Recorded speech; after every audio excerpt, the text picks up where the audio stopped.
screen flickering on your iPhone? In 60 seconds, follow these quick fixes now. Step 1. Restart your iPhone to clear temporary software glitches and minor bugs. Step 2. Update iOS via Settings, General Software Update to get bug fixes.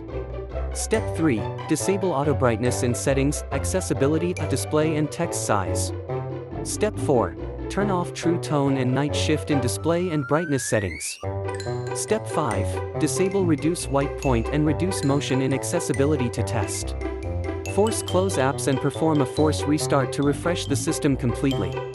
If the flicker appears only in one app, update or reinstall that specific app.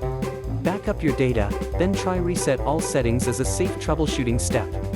Persistent flicker usually indicates hardware damage. Contact Apple support or authorized repair.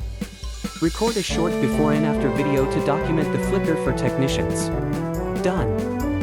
Save this guide, and seek professional repair if the issue continues.